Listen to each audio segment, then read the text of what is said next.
को देखने से मान अगर नष्ट होता है तो उसमें क्या महत्ता है।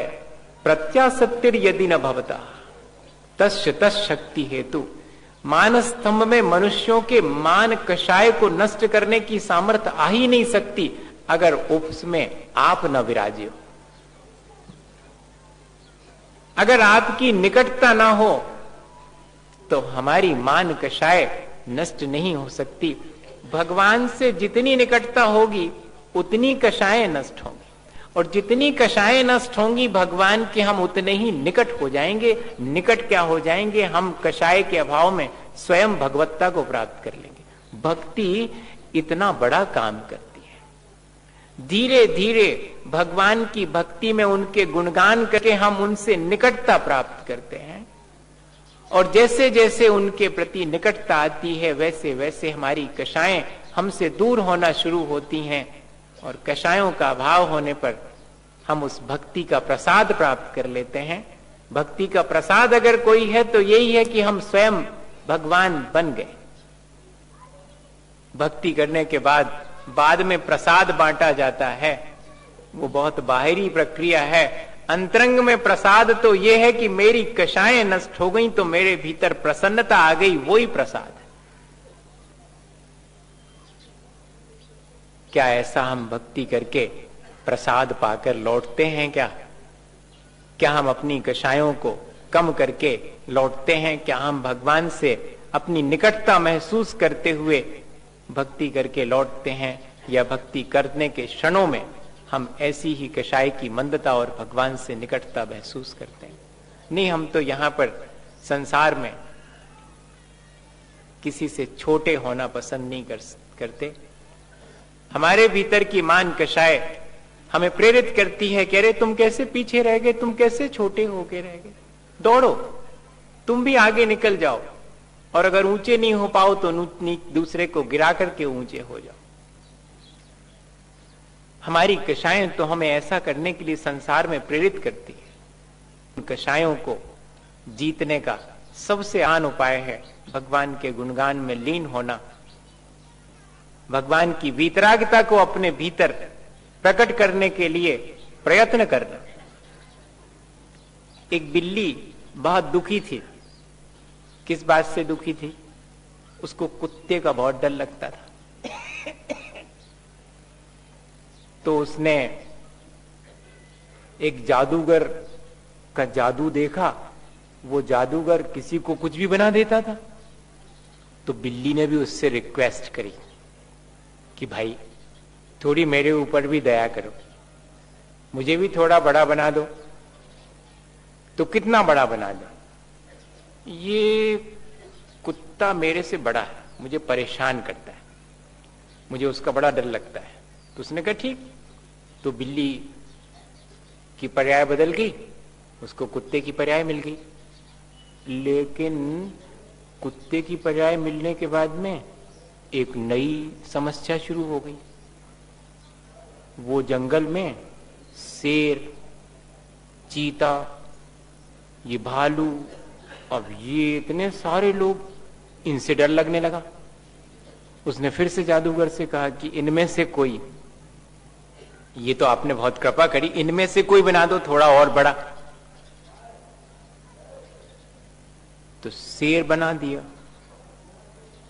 भालू भी बना के देख लिया, चीता बना के देख लिया, लेकिन सबको फिर एक डर कि शिकारी ना आ जाए। तो जादूगर ने कहा कि तुम तो जो हो वो ही रहो, अकेले पर्याय बदलने से नहीं होगा। भीतर तो चेतना वही है जिसके भीतर भय है। ऐसा करो ना कि भीतर का भय निकल जाए तो कोई भी पर्याय में रहो, कोई फर्क नहीं पड़ता। और भीतर का भय निकल जावे तो एक ही पर्याय है, सिद्ध पर्याय, और संसार की कोई पर्याय नहीं मिलेगी। भगवान क्या कह रहे हैं? भगवान हमें संसार के किसी पद प्रतिष्ठा और मान सम्मान प्राप्त करने के लिए नहीं कह रहे हैं।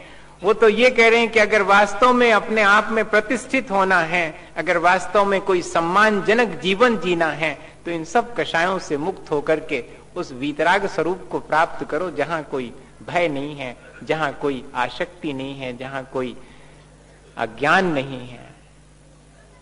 शायद यही प्रेरणा तो हमें भगवान की भक्ति से लेनी चाहिए। वादिराज महाराज के भक्ति करने का ढंग बिल्कुल अलहदा है।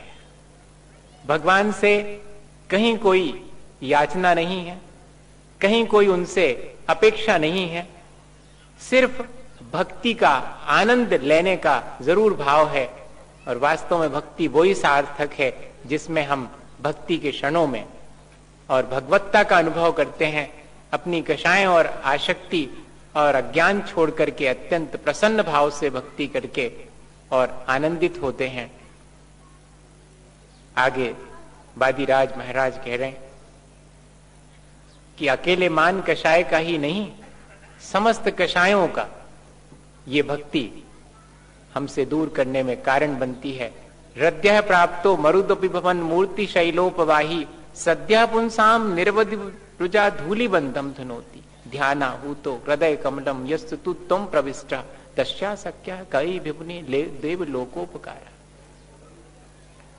हे भगवान, आपके पर्वत के समान उत्तुंग ऊंचे देह से जो हवाएं स्पर्श करके गुजरती हैं, वे हवाएं दूर दूर तक जहां जिसके समीप पहुंचती हैं उसका स्पर्श करके उसे समस्त रोगों से मुक्त कर देती हैं।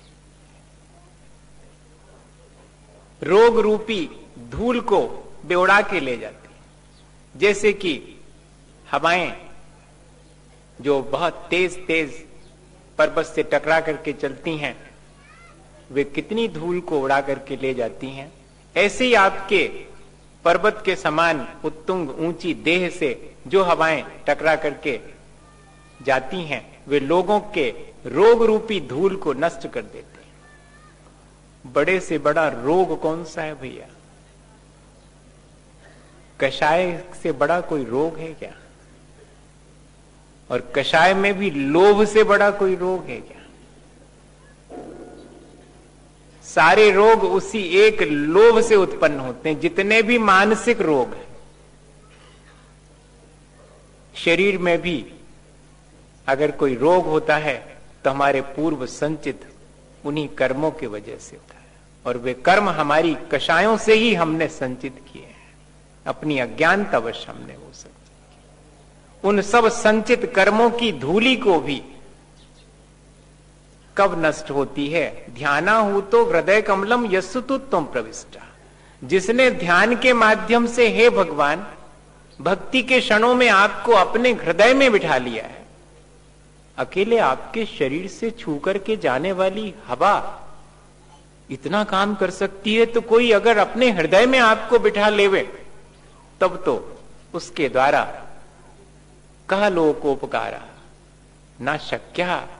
कौन ऐसा लोक का उपकार है जो उससे ना हो सके? दो चीजें आवश्यक हैं। एक, ध्यान के माध्यम से, एकाग्रता के माध्यम से भगवान को भक्ति के क्षणों में अपने हृदय में बिठाना, और दूसरा, हृदय को लोभ से रहित करना। जितना निर्लोभ होगा व्यक्ति उतना ही उपकारी होगा। लोभी व्यक्ति दूसरे पर उपकार नहीं कर सकता। देख लो आप, अपने भीतर लोभ जागृत हो जावे तो एक जरा सी चीज दूसरे को देने में 10 दफे सोचना पड़ता, दूसरे का उपकार करने में। तो कह रहे हैं कि हे भगवान, अगर आपको अपने हृदय में कोई एकाग्र होकर के और बिठा लेवे तो उसके द्वारा संसार का कल्याण ही होगा, क्योंकि वो स्वयं ही इतना निर्लोभी हो जाएगा कि संसार की आसक्तियां उसे नहीं घेरेंगी और वो अपनी आसक्तियों से बच करके संसार का और अपना स्वयं का भी कल्याण कर ले। एकाग्रता नहीं सध पाती। कौन आया, कौन गया, किसने पूजा में चावल चढ़ाए, ठीक से पूजा करी या नहीं करी, किससे भक्ति अच्छे से बन रही है कि नहीं बन रही, कौन प्लेट बजा के भक्ति कर रहा है, कौन पैर हिला के भक्ति कर रहा है, सब देखने में आता है। हम कैसे कर रहे हैं ये वन नहीं देखने में।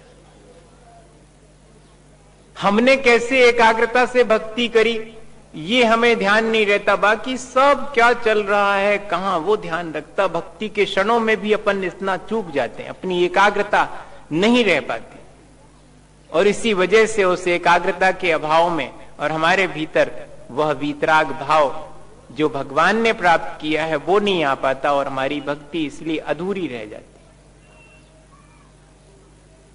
एक मां का बेटा खो गया,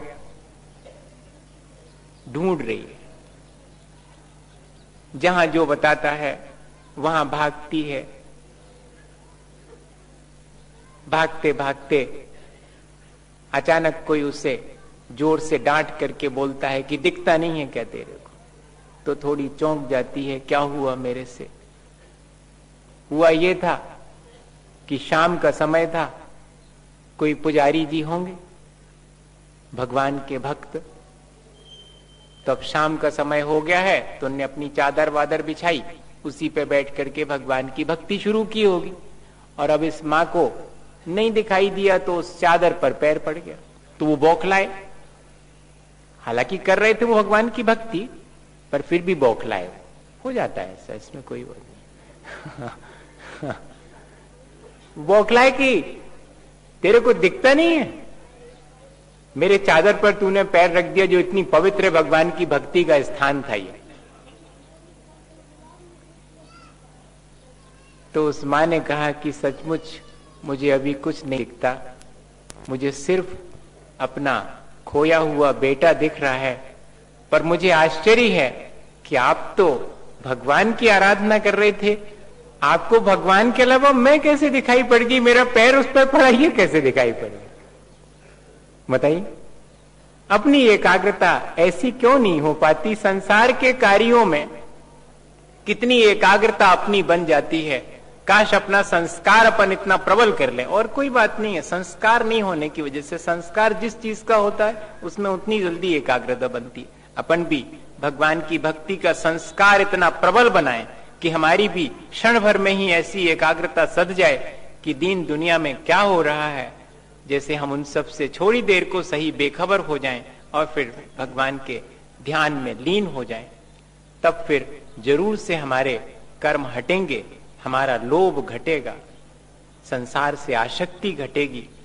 वही भक्ति हमारे जीवन में, हमारे जीवन को अच्छा बनाने वाली है, जिस भक्ति में हम अपना लोभ घटाते हैं, अपनी अज्ञानता घटाते हैं और भगवान के निकट आते हैं।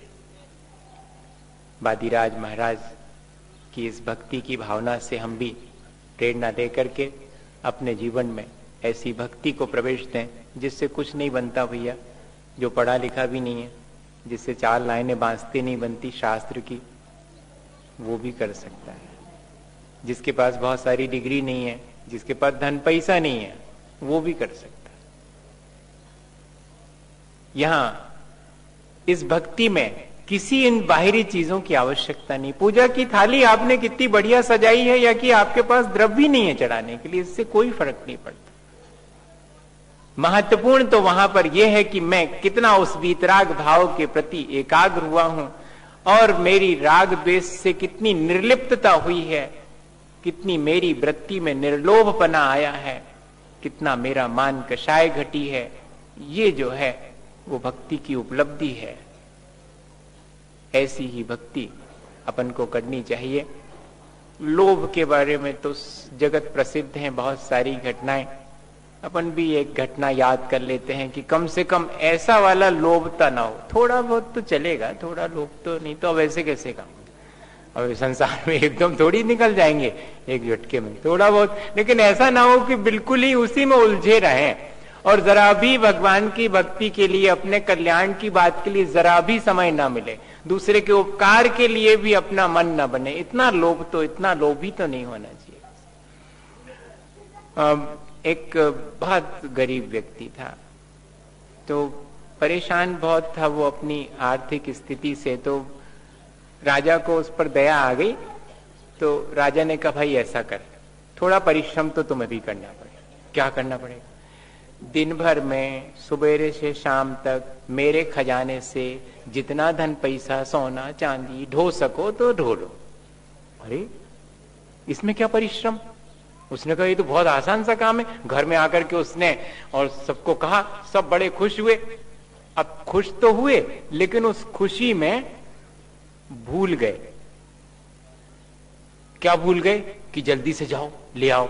नहीं नहीं, इतनी बड़ी चीज दिन भर में अपन कितना सारा ढोलेंगे।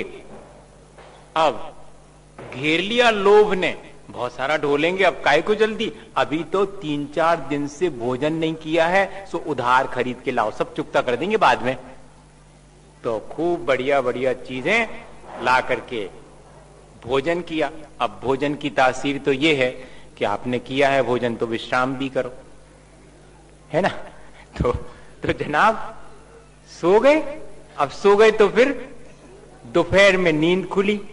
फिर भी उनने कहा अभी बहुत गुंजाइश है, सूर्यास्त होने में बहुत समय है और मुझे करना क्या है, जल्दी जल्दी जो है खजाने से निकाल के ले आऊंगा, घंटे भर में तो बहुत सारा ले आऊंगा मैं।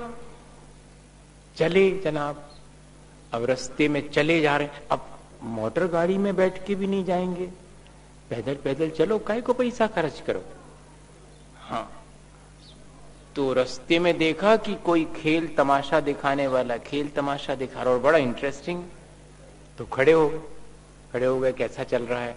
अब इतना बढ़िया लगा उनको कि उसी को देखते रहे। और जब वो खेल खत्म हुआ तो इनका भी खेल खत्म हो गया, क्योंकि सूर्यास्त हो गया। अब जब ये पहुंचे वहां पर तो उन्होंने कहा कि वो तो सूर्य उदय से सूर्यास्त तक की बात थी, और हाथ में क्या आया? कुछ भी नहीं आया। हमारे अपने जीवन में क्या होता? हमारे जीवन में भी लोभ के चलते आखिरी जाते समय हमारे हाथ खाली ही रह जाते। मिला तो था कि पूरे जीवन में जितना निकाल सको अपने जीवन से, खजाने से, उतना प्राप्त कर लो। खजाना तो हमें हमारे हाथ में दे दिया गया था, बता भी दिया गया था कि हमारी वीतरागता हमारे भीतर है, हमारा खजाना हमारे भीतर है, जितना निकाल सको। तो हमने सोचा कि वीतरागता में क्या देर लगनी, अभी छोड़ता हूं राग द्वेष, अभी छोड़ता हूं मुंह और फिर अपने स्वरूप में बैठ जाऊंगा। नहीं, पूरा जीवन निकल जाता, राग द्वेष छूट नहीं पाता। आज थोड़ा ही तो किया है, कल और थोड़ा कम कर लूंगा, धीरे धीरे कर लूंगा। नहीं, पूरा जीवन निकल जाता उसी राग द्वेष और मोह में। हम जरा एक रत्ती भी नहीं कर पाते हैं कम। बाहर से भले ही बहुत कुछ कर लेते हैं, लेकिन भीतर की कषाएं और अज्ञान को कम करने का उपक्रम हमारा नहीं हो पाता और पूरा जीवन निकल जाता है। और हमारी अपनी संपदा जो हमारे भीतर हम लेकर के आए हैं, उससे हम वंचित रह जाते हैं। हम कोशिश करें कि अपनी इन कषायों को थोड़ा सा कमती करें और भगवान के प्रति निकटता का एहसास करें, तो हमारी ये भक्ति भी हमारे जीवन को बहुत ऊंचा उठा सकती है। इसी भावना के साथ कि हमारा जीवन अच्छा बने, बोले आचार्य गुरु विद्यासागर मुनि महाराज, आचार्य गुरु विद्यासागर मुनि महाराज।